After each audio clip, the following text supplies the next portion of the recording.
Meena versus शीतल।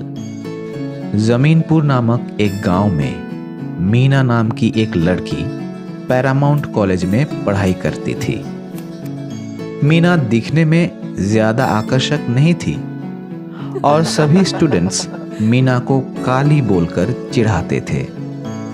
मीना की class में शीतल नाम की लड़की बहुत सुंदर दिखती थी। एक दिन शीतल अपने बर्थडे के दिन नए सिल्वर वाले गाउन पहनकर कॉलेज को आई। सभी ने शीतल को देखकर ब्यूटीफुल, सुपर, ऑसम कहने लगे। अगले दिन मीना अपनी माँ से, माँ मुझे सिल्वर गाउन चाहिए, मैं कल कॉलेज को पहन के जाऊंगी। माँ को मीना का सिल्वर गाउन पहनना पसंद नहीं था, लेकिन मीना जिद करके सिल्वर गाउन पहन के कॉलेज चली गई। कॉलेज में सभी मीना का मजाक उड़ाने लगे, बू करने लगे। ये सब कुछ क्लास टीचर देख रही थी। मीना उदास होकर घर आ गई। अगले दिन शीतल ने खूबसूरत कूलिंग ग्लासेस पहनकर क्लास को आई। अगले दिन मीना ने अपने माँ से पूछी, माँ मुझे कूलिंग ग्लासेस चाहिए।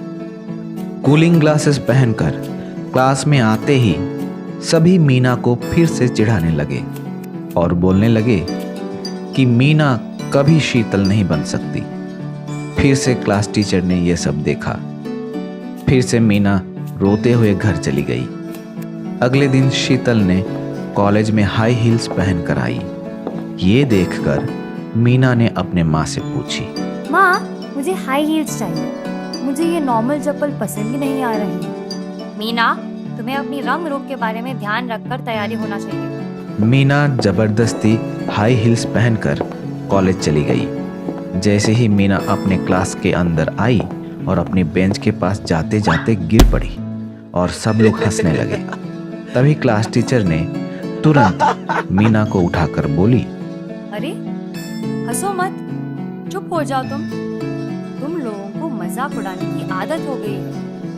हर कोई चाहता है कि कुछ नया प्रयोग करे और सुंदर दिखे। मीना भी कुछ ऐसे ही प्रयोग कर रही थी और उसे प्रयोग करने की अधिकार है, लेकिन तुम्हें उसे इस तरह हर रोज चिढ़ाने की अधिकार नहीं है। उसे अपनी जिंदगी खुल के जीने दो, चाहे तो उसे प्रोत्साहित करो मगर चिढ़ाओ मत। टीचर के बात सुनकर सभी ने मीना को सॉरी बोला और मीना ने टीचर को देखकर स्माइल की और अपने दोस्तों के साथ खुशी से रहने लगी।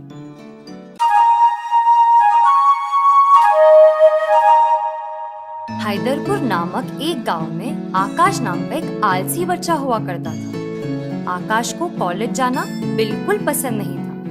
सारा दिन अपने मोबाइल लेकर घर बैठता था और शाम में अपने दोस्तों को मिलने बाहर चला जाता था। रात में पेट भर खा के सो जाता था। आकाश तुम दिन ब दिन बहुत आलसी और नाकाम आदमी बन रहे हो। 2 हफ्तों से कॉलेज नहीं जा रहे हो, क्या हो गया तुझे?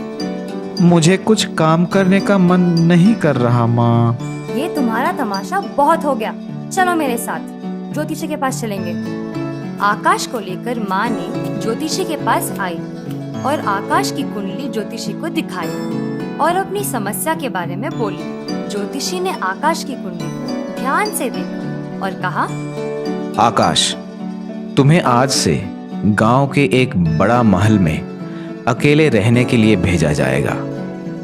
वहां तुम कुछ काम नहीं करना, सिर्फ खाना पीना और मजे करना।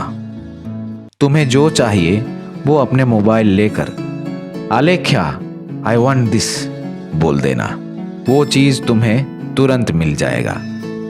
ये बात सुनकर आकाश बहुत खुश हुआ और बड़े महल में अकेले रहने चला गया और उस महल में मजा करने शुरू किया। भूख लगने पर अपना मोबाइल लिया और बोलने लगा कि Alekhya I want burger, pizza, laptop, video game. इस तरह महल में कुछ दिन आकाश मजा किया। हर रोज अकेला खाना पीना, वीडियो गेम्स खेलना, टीवी देखना आकाश को पसंद नहीं आ रहा था। वो मोबाइल, लैपटॉप इस्तेमाल करके तंग हो गया और अकेलापन से बहुत उदास हो गया। घर जाकर अपनी माँ और उसके दोस्तों से मिलने का मन कर रहा था। तुरंत ही मोबाइल लिया और चिल्लाने लगा, आलेख्या, टेक मी होम। अरे आकाश, नींद में क्या चिल्ला रहा है? अब उठ जा, सुबह हो गया है बाबा। आकाश नींद से उठकर आश्चर्य हो गया कि ये सब एक सपना था। आकाश ने अपनी माँ की तकलीफ समझकर अपना व्यवहार बदलना चाहा। माँ, मैं आज से हर रोज कॉलेज जाऊंगा और घर का काम भी करूंगा। मेरी गलतियों के लिए मुझे माफ कर दो माँ। आकाश की बातें सुनकर माँ खुश हो गई और आकाश को गले लगा ली।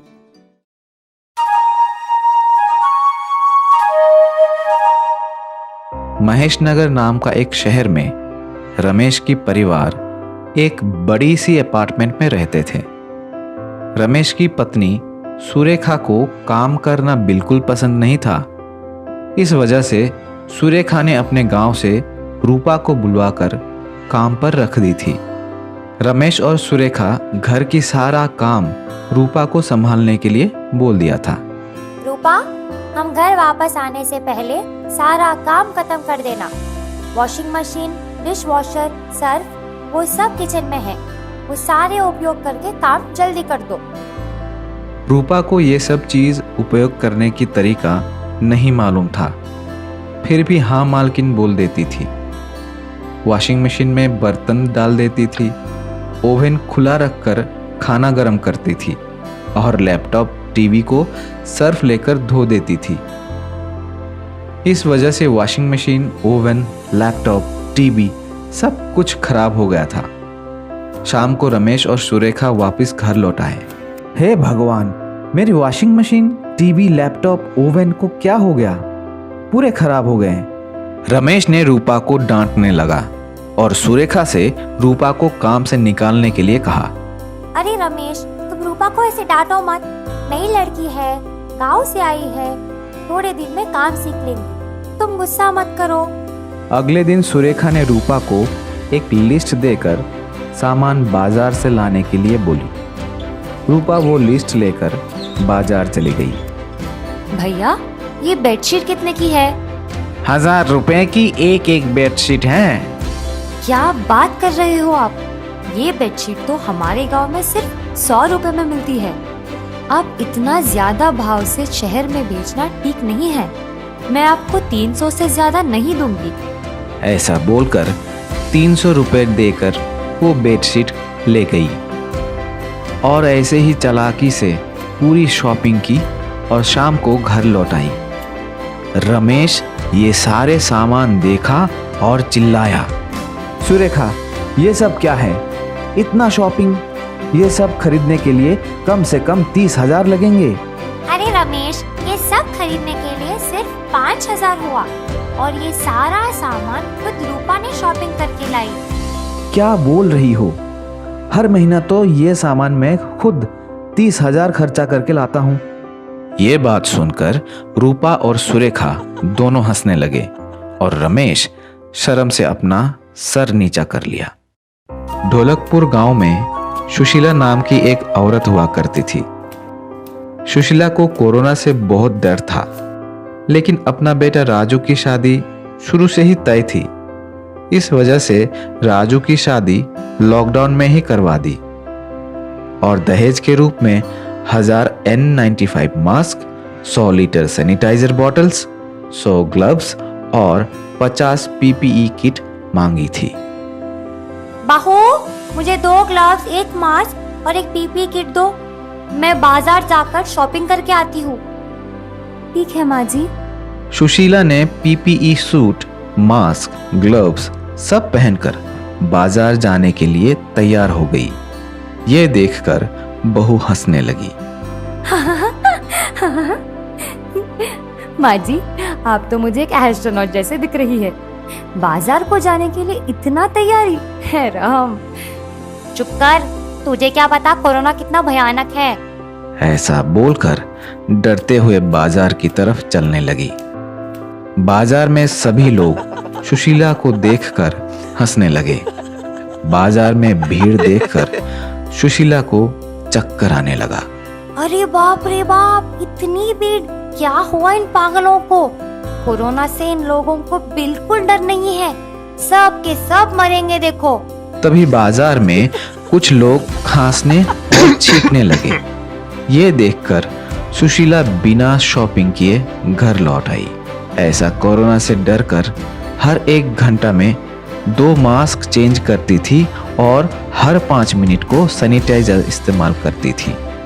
सोते समय भी मास्क नहीं निकालती थी। ऐसा हर रोज करते करते दहेज में दिया हुआ पूरा सामान अकेली ही खत्म कर दी।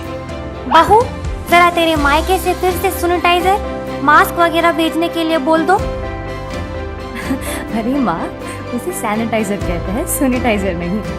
इतना सारा सामान भेजने के लिए बहुत खर्चा होता है। आप जरूरत के हिसाब से इस्तेमाल करें तो ये कोरोना का सामान 2 साल तक पूरी परिवार इस्तेमाल कर सकती है। सुशीला नहीं मानी और बहू ने अपने मायके से फिर से कोरोना सामान भेजने के लिए खबर भिजवा दी। थोड़े दिन के बाद सुशीला के हाथ जलने लगे और हाथों का रंग बदल गए और सांस लेना भी मुश्किल हो गया। तुरंत ही सुशीला को डॉक्टर के पास ले गए। आप सैनिटाइजर और मास्क ज्यादा इस्तेमाल करने से आपको ये समस्या पैदा हुई है। आप सैनिटाइजर इस्तेमाल करना कम कर दीजिए। घर में जब आप अकेली रहती हैं उस वक्त आप मास्क निकाल दीजिए। देखिएगा जल्द ही तबीयत सुधर जाएगी। इस कहानी से हमें ये शिक्षा मिलती है कि जरूरत से ज्यादा कोई भी चीज उपयोग नहीं करना चाहिए।